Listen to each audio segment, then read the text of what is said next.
bersama tambang agriculture ya. Nah, tetapi yang cukup bagus ya, yang sangat hijau sekali itu adalah di retail, kemudian di kesehatan ya. Tadi di retail sudah saya sampaikan di webinar sebelumnya ya, kemudian di kesehatan juga ya, personal and health care seperti jualan apa nih namanya, hand sanitizer ya, kemudian disinfektan ya. Saya kemarin juga jualan disinfektan sama hand sanitizer ya, alhamdulillah tuh di awal-awal sangat membantu operasional minimarket yang kita kelola, termasuk ICT dan e-commerce. Nah, ini yang potensial winners untuk kondisi pandemi COVID-19 ya, untuk saat ini dalam era new normal ya. Nah, kalau kita perhatikan, nah ini gelombang PHK akibat COVID-19 ini cukup marak di Indonesia, bahkan ini ada 3 juta lebih karyawan yang kena PHK berdasarkan informasi dari Menteri Tenaga Kerja ya, per Selasa 21 Juli 2020. Semoga yang hadir di sini tidak terdampak PHK ya, bahkan yang bisa menciptakan lapangan kerja yang hadir di sini. Nah, ini adalah potret sekilas bagaimana dampak COVID-19 terhadap ekonomi baik secara makro maupun secara mikro ya, dalam perspektif bisnis kita. Nah, bagaimana konteks BCM dalam pandemi COVID-19 ini? Nah, ini saya kira menarik ya. Teman-teman yang di perbankan, kebetulan kami juga konsultan di beberapa perbankan, banyak yang menyusun BCM belum mengadop terkait dengan bencana non bencana alam ini ya. Nah, sekarang bagaimana mindset kita menyikapi pandemi COVID-19 ini? Nah, kalau kita berbicara secara perusahaan, ya, secara perusahaan, bagaimana seorang leader, bagaimana seorang eksekutif bisa mengelit, ya, bisa melit, memimpin karyawannya, itu menumbuhkan suatu mindset, ya, menumbuhkan suatu mindset bagaimana bisa tumbuh berkembang dalam kondisi seperti ini. Justru ini adalah ujian, ya, menurut saya ujian bagi semua perusahaan bisa bertahan, bisa berkembang ya, kemudian bisa meningkatkan bisnis kita di tengah pandemi COVID-19 ini. Kalau kita bisa bertahan dan bisa mengembangkan dalam kondisi pandemi saat ini, maka insya Allah dalam kondisi normal kita akan lebih maju. Nah, bagaimana fondasi yang harus kita bangun supaya kita bisa memimpin perusahaan kita ya, bisa maju. Nah, ini harus ada pembangunan atau pengembangan mindset bersama dari senior eksekutif ya, komisaris, direksi, termasuk pemegang saham, pimpinan divisi, sampai dengan pegawai-pegawai kita. Nah, ini mindsetnya harus mindset bisa tumbuh ya. Kita harus melakukan kreativitas, berbagai inovasi seperti apa. Tapi kalau mindset kita ada yang diwarna abu-abu ini ya, kita sudah mentok, sudah pasrah dan sebagainya ya, sudah selesai kita ya. Nah, ini saya ingin mengajak pada peserta webinar pada Solmit Academy, mari kita mindsetnya kita rubah. Nah, sekarang bagaimana caranya? Nah, ini pentingnya knowledge management. Nah, dalam BCM ya, ini saya review beberapa hal terkait dengan BCM ya. Apa sih pentingnya kita melakukan praktik BCM ya? Nah, ini saya kira teman-teman yang hadir sekarang yang mewakili perusahaannya, bagaimana kita menyampaikan kepada direksi ya, kepada senior eksekutif kita ya, bagaimana kita mengadopsi praktek-praktek BCM dalam kondisi pandemi COVID-19 ini. Ya. Dan kita uniknya dalam kondisi pandemi ini kita tidak bisa mengetahui kapan berakhirnya masa pandemi ini. Memang ada berbagai survei yang menyatakan kemarin ya Juli selesai, tapi ini sudah bulan Juli, trennya masih naik di Indonesia. Ada yang menyatakan September, ada yang menyatakan akhir tahun. Ya, yang optimisnya adalah akhir tahun. Ya, tapi kita tidak tahu tahun 2021 akan seperti apa. Kalau bencana alam itu kan sifatnya lokal, secara geografis bisa kita petakan. Korbannya atau dampaknya bisa kita petakan. Tetapi karena ini pandemi COVID-19 ya, yang mewabah dan ini tidak bisa dipetakan secara geografis karena sudah menyeluruh ya. Walaupun kita sudah menerapkan PSBB dan lain sebagainya, nah ini pendekatannya seperti apa? Kita melakukan BCM. Nah, ini perlu adanya pendekatan yang holistik, teman-teman, ya. Jadi terkait dengan disiplin keilmuan BCM, disiplin ekonomi, ya, kemudian bagaimana penerapan knowledge management. Nah, ini saya kira multidisiplin keilmuan yang harus kita bangun, kita susun, yang pas ini seperti apa kondisinya, ya. baik itu di industri perbankan, di industri asuransi, ataukah di manufaktur, ataupun di logistik, ataupun di perguruan tinggi. Ini seperti apa kondisi seperti ini? Nah, model atau gaya bisnis tentunya akan berubah, ya. Mindset yang akan mendrive diri kita, bagaimana kita membangun kreativitas dan inovasi supaya bisnis kita tetap bertahan, justru nanti akan naik kalau bisa, ya. Yang ketiga, nah ini business impact analysis. Kalau yang kemarin dengan model bencana alam, ya, ataupun bencana yang non bencana alam yang seperti sekarang, mungkin BIA atau business impact analysis bisa kita petakan cukup akurat atau bisa akurat. Kondisi seperti ini membutuhkan pemodelan yang tidak terstruktur menurut saya. Ya. Pemodelannya bisa jadi dinamis.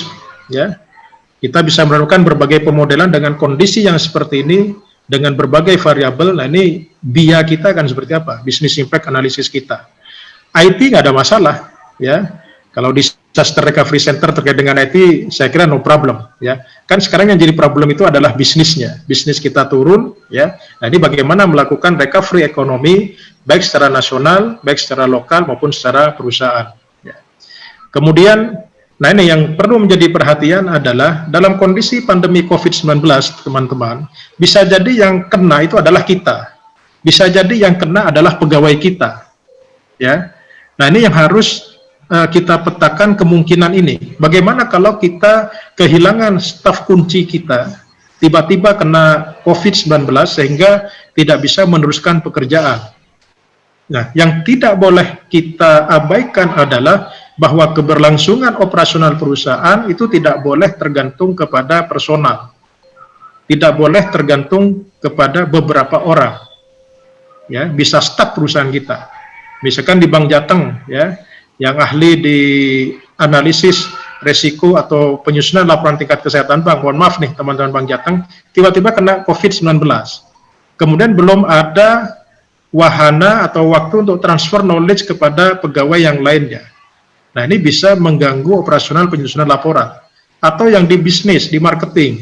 Ada teman-teman marketing kita, SDM marketing yang memegang akun-akun besar katakanlah. Tiba-tiba kena COVID-19, kemudian tidak ada waktu untuk transfer knowledge. Nah ini akan mengganggu kesinambungan operasional perusahaan. Ya, jadi dalam 4 hal ini ya yang saya petakan atau yang menjadi strength fokus kita itu adalah pertama ini manajemen harus melakukan pendekatan holistik ya dengan multidisiplin keilmuan, multidisiplin kompetensi.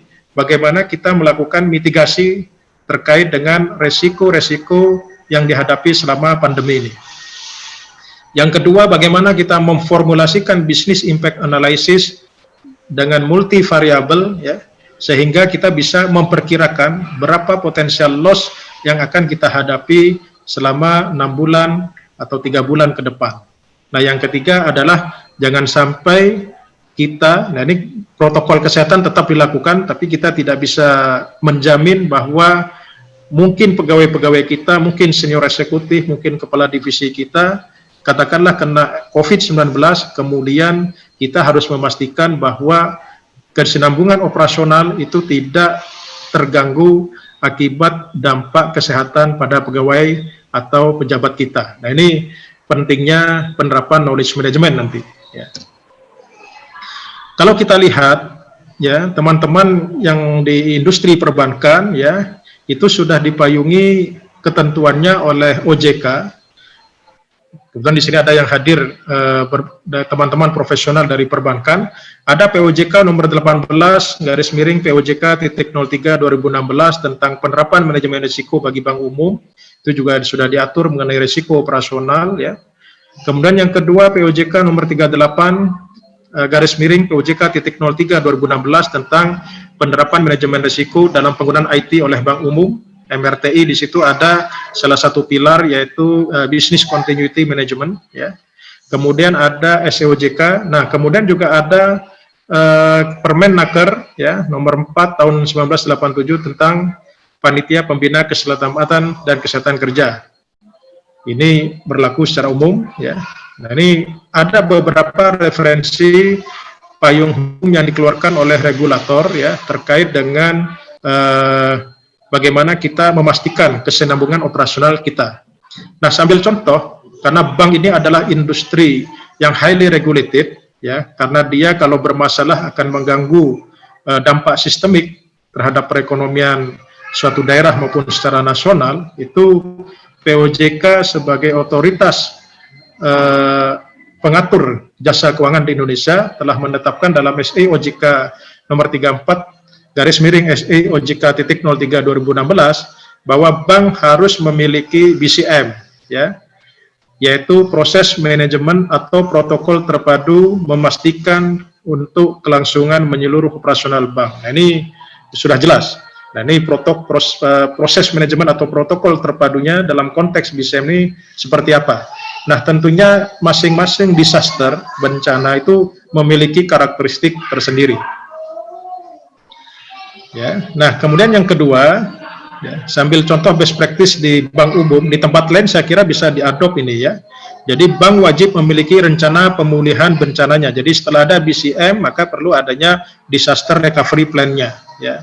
Kemudian bank juga wajib memastikan bahwa DRP-nya dapat dilaksanakan secara efektif, ya, agar kelangsungan operasional bank tetap berjalan. Nah, kemarin kita sudah menerapkan WFH, ya, work from home. Sekarang sudah kembali normal dengan protokol kesehatan yang wajib kita patuhi, ya. Baik teman-teman sekalian, ada beberapa terminologi terkait dengan BCM, ya, seperti yang disampaikan atau dikeluarkan oleh ISO 22301 tahun 2012. Kemudian definisi terkait dengan business continuity, ya, didefinisikan sebagai kemampuan organisasi untuk melanjutkan bisnisnya pada tingkat yang telah ditetapkan. Artinya sesuai dengan risk appetite, dengan selera resiko atau selera bisnis sesuai dengan karakteristik dan kompleksitas.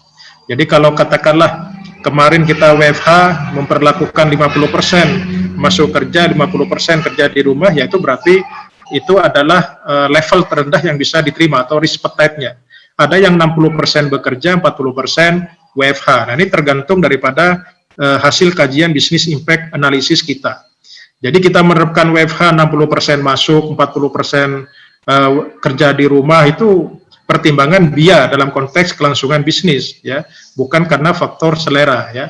Nah, tetapi uniknya karena ini pandemi COVID-19 harus diatur masalah jarak, ya, ada social distancing dan ada physical distancing. Nah, ini tergantung daripada daya muat kantor kita juga. Jadi yang pandemi COVID-19 ini sangat unik, ya.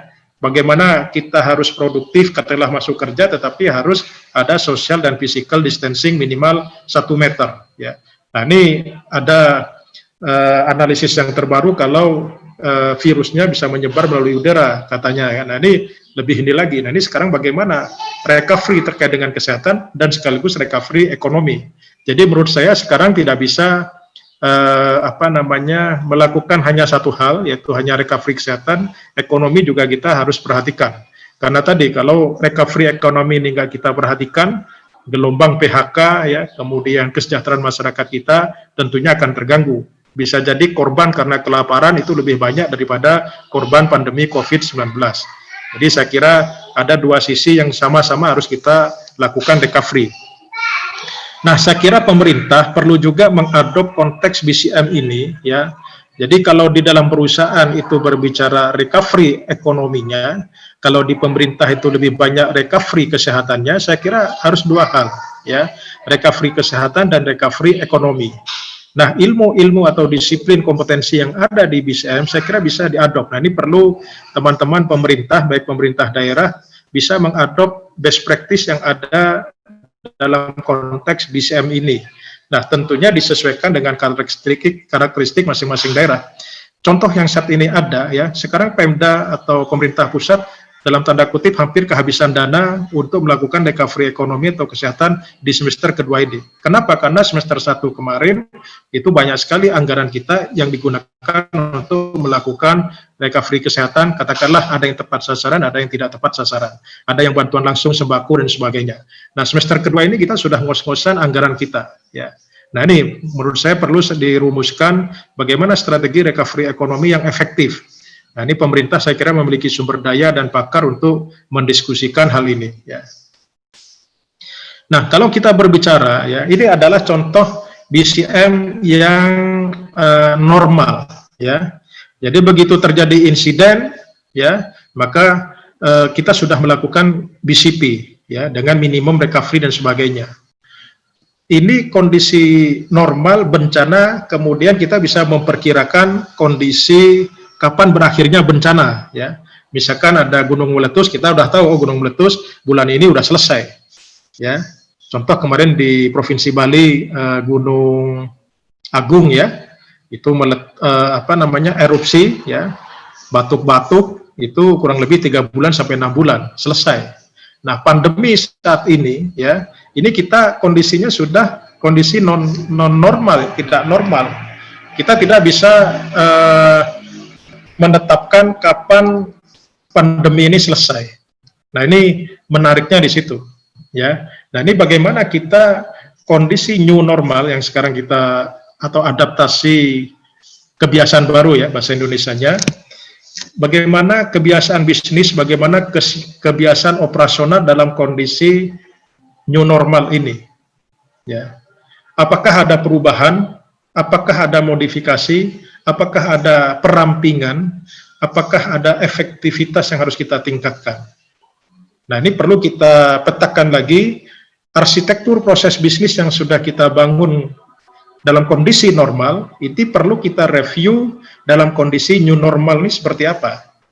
Tentunya batasannya adalah sesuai dengan risk appetite yang telah kita tetapkan. Ya, selera resiko atau target bisnis minimal yang harus kita achieve supaya kesinambungan bisnis, kesinambungan operasional ini jalan. Nah, ini yang menjadi PR kita bersama. Ya. Nah, apa tujuan daripada BCM ini? Ya. Sebagaimana kita ketahui bahwa BCM ini ya secara mikro, secara bisnis adalah bagaimana kita memiliki sistem dan mekanisme dalam pengelolaan keberlangsungan bisnis kita. Ya, contohnya di perbankan, baik terkait dengan bencana, krisis sekarang, dan kejadian-kejadian yang tidak diinginkan lainnya. Kalau kemarin kita terbiasa trial atau aktivasi kalau bencana gempa, ya kemudian bencana gunung meletus dan lain-lain yang saya perhatikan dulu pernah kita simulasikan di beberapa bank bagaimana kalau bencana gempa. Kalau ini sekarang bencana pandemi ya COVID-19 yang makhluknya nggak kelihatan oleh kita tapi bisa mematikan. Nah, ini unik sekali ya, ciptaan Tuhan ini unik sekali. Kita bagaimana cara melakukan treatment ini. Yang kedua, bagaimana keberlangsungan operasional bisnis ya dengan kondisi seperti ini. Saya kira semuanya sudah mulai beradaptasi. Restoran sudah mulai beradaptasi, ya protokol kesehatan digunakan. Perbankan juga sama. Hampir semua sudah menggunakan adaptasi dengan menggunakan protokol-protokol kesehatan sambil beraktivitas ekonomi. Jadi sekarang beraktivitas ekonomi menerapkan protokol kesehatan. Walaupun kita temukan ada beberapa perusahaan atau lapisan masyarakat yang masih menganggap enteng, menganggap remeh terhadap kondisi pandemi ini. Nah, fokus kita adalah operasional bisnis perusahaan berjalan. Nah, sering kita temukan ya di beberapa tempat karena WFH ini tidak bisa dihubungi karyawannya atau dia tidak bisa mengambil keputusan. Nah, ini menjadi introspeksi bagi kita ya. Saya ada beberapa klien kemarin karena WFH, oh Pak saya lagi di rumah WFH, saya nggak bisa mengambil keputusan. Oh besok saya koordinasi dulu. Nah itu berarti nggak jalan operasional bisnisnya. Yang namanya WFH itu kan work from home ya, tapi kita bisa mengendalikan operasional dan termasuk mengambil keputusan. Dengan adanya teknologi informasi, contoh misalkan dengan adanya video conference seperti ini, itu memungkinkan kita lakukan ya. Nah mungkin karena kemarin kita tidak terbiasa WFH, sebenarnya sudah terbiasa WFH, tapi yang menjadi pertanyaan itu adalah apakah kinerjanya tercapai. Nah itu yang sering menjadi pertanyaan para eksekutif ya, manajemen. Oke, Anda boleh WFH, tapi kinerjanya tercapai atau tidak? Banyak sekali proyek-proyek atau program itu tidak jalan dengan kondisi WFH. Harusnya bisa. Untuk yang pekerjaan jasa, pekerjaan yang bisa ditransmisikan dengan sistem IT. Nah, kecuali adalah pekerjaan yang manufaktur atau padat karya, ya, yang harus memproduksi barang, harus datang pada suatu localized place, ya, pada suatu tempat yang terlokalisir. Nah, itu kemungkinan tidak bisa, ya. Nah, ini menjadi tantangan sehingga kemarin kita mengusulkan adanya namanya integrated small home manufacturing. Nah, itu kedepannya akan muncul ide ke sana. Tapi kalau seperti perbankan, ya, asuransi, investment, IT, e-commerce itu nggak ada masalah, ya. Mungkin seminggu 2 minggu perlu adaptasi, tapi kalau saat ini sudah tidak ada alasan, oh saya WFH sehingga tidak bisa mencapai kinerja, oh saya tidak bisa melangsungkan operasional dan sebagainya. Nah ini kalau itu tidak bisa, berarti BCM-nya tidak jalan itu, ya. Ini tantangan kita bersama, jangan sampai WFH itu istirahat di rumah, ya. 1 hari masuk, 1 hari WFH, dianggapnya di rumah itu adalah istirahat. Itu tetap juga melakukan operasional perusahaan sesuai dengan targetnya. Oke.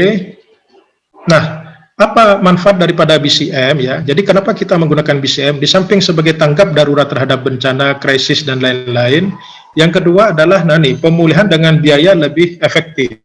Nah, sekarang kita bisa introspeksi dengan kondisi new normal seperti ini, apakah biaya kita lebih efektif atau tidak? Harusnya ini lebih efektif, ya, dari aspek biaya, karena kita hampir tidak ada SPJ untuk saat ini. Ya, yang kedua, banyak pekerjaan yang kita selesaikan di dalam kantor dengan protokol kesehatan atau dari rumah, ya, dengan asumsi kesehatan kita jaga, ya. Hasilnya tentunya memungkinkan, ya. Ini untuk perusahaan jasa, ya. Nah, kalau yang manufaktur memang pengecualian karena mereka harus, tapi harusnya sudah dicarikan solusi bagaimana manufaktur ini jalan, ya, dengan inovasi sistem yang terintegrasi seperti apa. Nah, ini pekerjaan teman-teman ahli-ahli teknik industri nanti harus memikirkan. Nah, yang ketiga tentunya reputasi. Jangan sampai dengan kondisi begini banknya tutup, perusahaannya tutup gitu, tidak bisa melayani operasional. Nah, ini bahaya, ya. Kecuali contoh restoran kemarin banyak ditutup karena khawatir ada penularan COVID-19. Tapi untuk saat ini dengan ditemukannya berbagai standar protokol kesehatan, nah ini bisa menjamin operasional, ya. Nah, ini contoh standar yang bisa diadop oleh teman-teman, ya. Ada British Standard 25999 tentang BCM, ada ISO 22301 tahun 2012, ya, tentang Social Security Business Continuity Management, ya. Nah, kalau di BCM yang standar, ya, ini terkait dengan data sistem pemulihan sistem dan data itu bisa kita lakukan. Kondisi saat ini dalam konteks pandemi COVID-19, ya, itu kan tidak ada data yang hilang, ya, kecuali dicuri, ya. Tapi kalau secara sistem karena tidak ada masalah sebenarnya, ya, tidak ada masalah. Sekarang yang jadi masalah itu kan adalah kinerja, ya, bisnis, kinerja, dan kesehatan. Yang jadi masalah itu di sana, ya. Nah, ini kondisi kalau misalkan bencana non bencana alam, ya. Nah, ini contoh kerangka untuk menyusun BCM, ya, atau mereview BCM yang kita miliki. Jadi dengan adanya pandemi COVID-19 tentunya menginspirasi bagaimana kita menyusun suatu BCM untuk berbagai kondisi, ya. Kita cek dulu bagaimana regulasi, ya, baik terkait BCM, baik internal dan eksternal. Kemudian kita melakukan gap analysis, ya, potret dan kebutuhannya. Kita lihat best practice-nya. Nah, nanti dari gap ini baru kita menyusun rekomendasi. Kemudian kita menyusun framework BCM-nya, kemudian standarnya, SOP-nya, ya. Pemulihannya nanti seperti apa kita petakan, kita breakdown dalam SOP, Juknis, ya, atau IC lah, instruction work-nya, IW, ya. Nah, ini contoh organisasinya, ya. Nah, jadi dengan kondisi seperti ini, ya, memungkinkan, ya, ini contoh yang ada di bank atau di tempat lain bisa diadop, bahwa BCM Management, ya, katakanlah BCM manajernya itu adalah kepala divisi manajemen risiko, ya, nanti anggotanya ada IT recovery, ya, ada asset recovery, ada assurance, ada operation recovery. Ini kondisi bencana non bencana alam. Nah, sekarang bagaimana kalau bencana non bencana alam seperti pandemi COVID, ya? IT mungkin bisa jadi tidak ada masalah, ya. Aset tidak ada masalah, ya. Operation mungkin, ya, yang perlu operation. Kemudian ini operation recovery yang perlu ditata ulang dengan kondisi seperti ini, ya. Bisa jadi IT sekarang nggak ada masalah ya, aset juga nggak ada masalah. Yang jadi masalah adalah operation recovery misalkan. Ya. Nah, keselarasan dokumen dari BCM sampai dengan DRP, ini contoh hierarkinya dari BCM, BCP, dan DRP, ya. Nah, ini saya kira perlu direview dengan kondisi pandemi COVID-19, sehingga nanti pada saat menyusun SOP, ya, terkait dengan BCP-nya, BCM setelah diturunkan menjadi BCP, ya, di samping ada beberapa bencana alam, misalkan bencana asap di Indonesia, banjir, gempa bumi, gunung meletus, kebakaran, kerusuhan, sosial, mogok pegawai ya, atau jaringan komunikasi putus. Nah ini SOP penanggulangan jika terjadi wabah atau bencana non bencana alam seperti yang ada sekarang. Nah mungkin ini perlu diupdate ya teman-teman di berbagai perusahaan yang hadir sekarang untuk mengupdate SOP BCP dalam konteks BCM dengan menambahkan SOP penanggulangan jika terjadi bencana non bencana alam. Nah ini isi SOP-nya ya. Dari bagaimana pencegahan terjadinya bencana, ya, evakuasi, notifikasi, emergency response, ya, penyelamatan aset, kemudian pertolongan pertama ketika terjadi darurat, misalkan di tengah hari, di jam kerja begini ada yang kena COVID-19 itu seperti apa SOP-nya, ini aktivasi DRC kalau misalkan data center kita bermasalah, ya. Kalau sekarang saya kira data center aman-aman aja, ya. Kemudian bagaimana kita beradaptasi dengan kondisi new normal atau mengembalikan kondisi normal seperti apa. Nah ini recovery-nya seperti apa. Nah ini recovery kinerja seperti apa. Ya, recovery ekonomi kita, recovery bisnis seperti apa. Ya, kalau sekarang recovery bencananya kita mengikuti protokol kesehatan itu sudah diatur oleh pemerintah, kemudian kita turunkan di masing-masing perusahaan. Ya, nah ini yang juga harus kita review ya dalam konteks bencana non bencana alam. Ini contoh SOP-nya, testing. Saya kira ini bisa di ini. Nah, sekarang kita masuk pada knowledge management. Ya. Baik rekan-rekan sekalian, kenapa materi ini saya sampaikan bagaimana peran knowledge management dalam BCM. Ya. Nah, seperti yang saya sampaikan tadi, ya, bahwa pandemi COVID-19 itu yang diserang itu adalah kesehatan kita. Ya. Kalau ada pegawai, ada pejabat yang diserang atau terdampak secara kesehatan, ya, kemudian tidak ada waktu untuk transfer knowledge dan lain sebagainya, itulah yang akan mengganggu operasional perusahaan kita. Ya. Nah, bagaimana solusi terkait dengan knowledge management ini? Artinya apa? Untuk saat ini, wajib hukumnya bagi seluruh perusahaan, apapun itu industrinya, untuk menerapkan knowledge management. Jangan sampai knowledge yang dimiliki oleh pejabat, pegawai di perusahaan kita, begitu dia terdampak kesehatannya, itu hilang. Sehingga akan mengganggu operasional perusahaan kita. Nah, ini yang harus dikelola dengan baik. Ya. Jangan sampai si A sakit atau dia WFH, bekerja dari rumahnya, tidak bisa mengakses knowledge sesuai dengan kebutuhan unit kerjanya atau perusahaan, sehingga operasional mandek. Nah, ini PR kita di situ, teman-teman. Ya. Nah, ini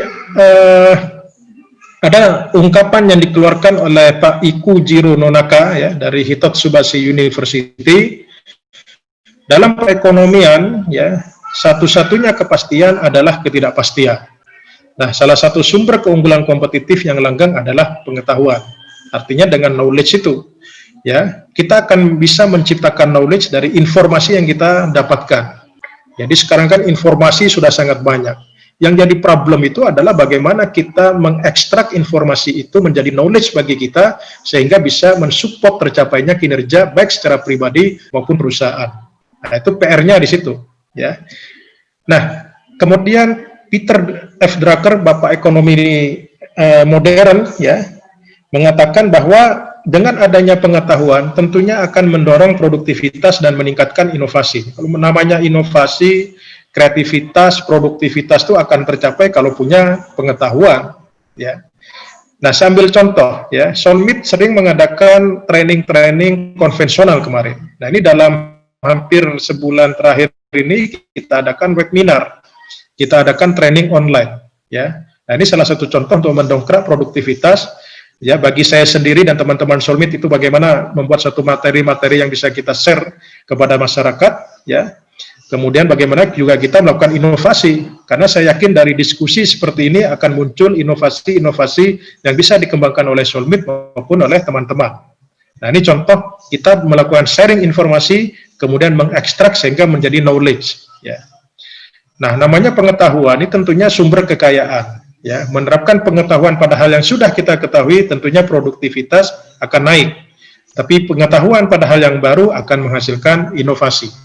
Nah, kemarin saya diskusi dengan beberapa teman-teman, kita membangun perusahaan Corona. Ya. Perusahaan Corona itu adalah perusahaan yang lahir pada saat pandemi COVID-19.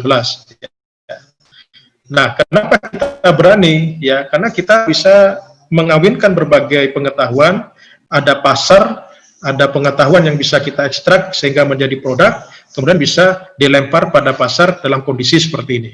Ya, itu contoh kita bagaimana tidak stagnan, berpikir, ya, berjuang, membangun berbagai kreativitas dan inovasi. Nah, supaya sistem pengetahuan ini berjalan di perusahaan kita, maka ada beberapa inisiatif knowledge management yang harus kita bangun, teman-teman. Ya. Yang pertama adalah SDM kita. Ini mau tidak mau, teman-teman, dalam kondisi pandemi, semuanya harus hijrah dari konvensional worker menjadi knowledge worker. Artinya apa? Menjadi profesional yang berbasis pada pengetahuan. Sharing knowledge, kemudian bagaimana berbagi, mengekstrak informasi, ya. Mau tidak mau harus menjadi knowledge worker, ya. Tidak boleh begitu kerja di rumah tidak bisa jalan operasional. Nah, itu bukan ciri-ciri knowledge worker. Artinya ada informasi yang stuck di situ, atau dia yang tidak mau bekerja sesuai dengan informasi dan knowledge perusahaan. Jadi kalau di sini ada yang hadir sebagai pejabat atau pimpinan divisi, kalau ada karyawannya, begitu ada di rumahnya itu AIUEO, begitu ditelepon atau di WA, nah ini perlu dicek, berarti perlu adanya sharing knowledge, perlu adanya SOP yang jelas. Ya. Yang kedua, infrastruktur. Nah, ini perlu adanya knowledge sharing. Saya kira dengan adanya COVID-19, ya, karena kita terbatas secara fisik, ya, dan mobilitas, kita bisa knowledge sharing dengan berbagai media IT yang kita ada saat ini. Jadi alhamdulillah pandemi ini ada, teknologi seperti Zoom, kemudian teknologi e-commerce, teknologi medsos itu sudah ada sebelumnya. Sehingga menurut saya tidak ada hambatan untuk knowledge sharing, kecuali di daerah yang jaringan komunikasi datanya terhambat, ya, atau tidak ada pulsa, ya, atau tidak ada paket data, itu baru terhambat knowledge sharingnya. Yang ketiga adalah berbagi pengetahuan dan pembelajaran. Jadi seperti ini webinar yang diselenggarakan di berbagai tempat, ya, itu kita harus bersyukur itu dalam rangka untuk knowledge sharing. Karena dengan adanya knowledge sharing, maka akan muncul berbagai ide dan gagasan untuk inovasi, ya. Nah, yang keempat, budaya. Nah, ini perlu adanya budaya untuk knowledge sharing, teman-teman, ya. Nah, yang kelima, ya, karena dengan kondisi seperti ini mau tidak mau harus dengan teknologi. Ya, alhamdulillah teknologi saya kira sudah bertebaran lah di mana-mana, tinggal diutilize secara optimal. Ya.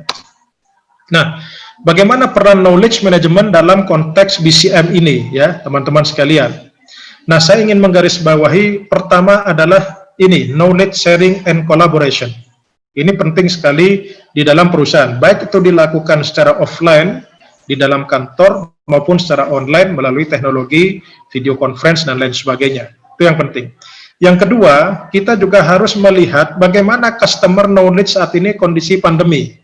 Bagaimana voice of customer, bagaimana suara konsumen kita, suara nasabah kita, apa kendalanya. Ya. Sehingga apa? Sehingga kita bisa berinovasi. Ya. Bagi teman-teman yang memiliki internet banking, bagi teman-teman perbankan yang sudah memiliki fitur internet banking, ya, mungkin perlu adanya suatu fitur bisa buka rekening secara online. Bisa mengajukan kredit secara online, ya. Nah, nanti tinggal bagaimana men-screening data-datanya secara efektif dan cepat, ya. Itu penting, ya. Bagaimana bisa berbisnis sembako tanpa modal, ya, misalkan. Oh, ternyata mitra kita nggak punya modal, tapi ingin punya bisnis. Tadi sudah saya jelaskan di webinar setelah sholat Jumat. Nah, ini voice of customer ini harus kita dengarkan, teman-teman. Ya, jangan alergi dengan kritik. Kalau alergi dengan kritik, ya tidak usah kerja, ya, tidak usah berbuat. Bersyukurlah kita dikritik karena ada kreativitas kita. Kan kita dikritik itu karena ada karya-karya kita, ya.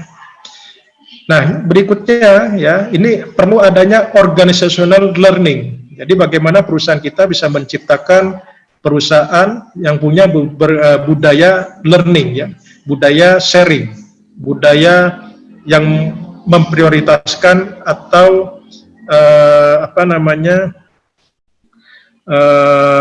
memberikan kesempatan, ya, kepada karyawan-karyawan kita, silahkan berinovasi dan sebagainya, ya, mengungkap berbagai gagasan. Nah, inilah nanti yang akan membangun suatu value.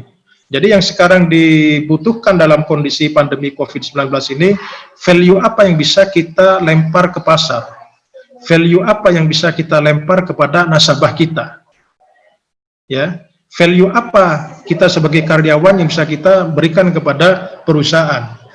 Kalau masing-masing pribadi karyawan itu bisa sebagai personal learning, sebagai professional worker, maka ada value-value yang diberikan kepada perusahaan sehingga perusahaan bisa berinovasi dan menciptakan value untuk customer. Dengan demikian, maka bisnis kita bisa tetap bertahan atau bahkan naik. Tetapi kalau kita memiliki leader, karyawan yang tidak semangat dalam belajar, ya, yang tidak mau knowledge sharing dan kolaborasi, nah itu masuk kepada 98% perusahaan yang stagnan, kata Gartner tadi. Nah, kita mau jadi yang 2% ataukah mau jadi yang 98%. Jadi menurut saya, mau tidak mau, ini sudah tidak bisa ditawar, penerapan knowledge management di perusahaan itu wajib hukumnya, ya. Karena kalau tidak, maka inovasi kreativitas perusahaan itu akan mandek. Mandeknya kreativitas dan inovasi di perusahaan berarti tinggal nunggu waktunya, ya. Nah, kenapa kita perlu knowledge management ini segera atau wajib mulai sekarang? Pertama adalah 42% knowledge yang ada di perusahaan itu ada di benak karyawan kita, ya, dan itu belum diekstrak ke media, artinya masih ada di otak kita. Nah, ini perlu adanya extraction lah, mengekstrak pengetahuan yang ada di karyawan masuk ke media yang bisa di-share, ya. 26% masih ada di dokumen, ya. 20% ada di elektronik, ya, 12% ada di aplikasi knowledge misalkan, ya. Nah, ini tugas kita, ya, bagaimana yang dari benak, yang dari taksit ini menjadi explicit knowledge.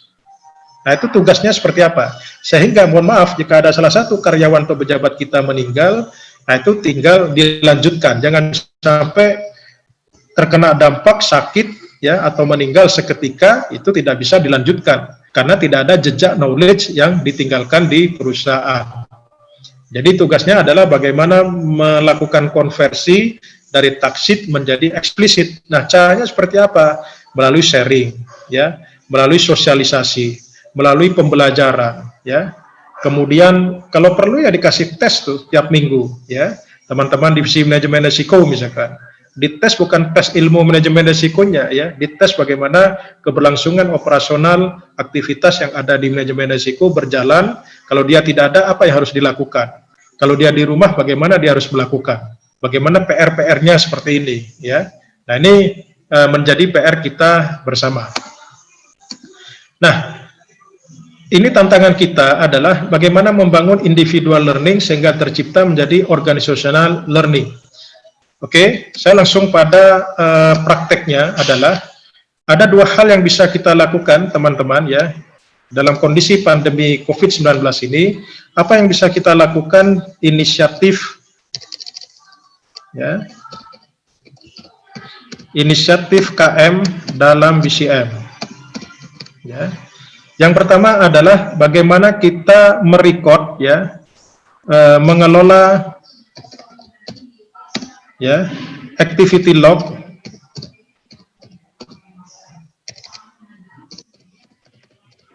seluruh pegawai, ya. Jadi activity log pekerjaan pegawai kita itu harus masuk dalam suatu sistem, ya, masuk dalam sistem KM, knowledge management, sehingga kalau ada masalah, ya, dengan kesehatan mereka, itu masih operasional, masih bisa jalan. Itu yang pertama.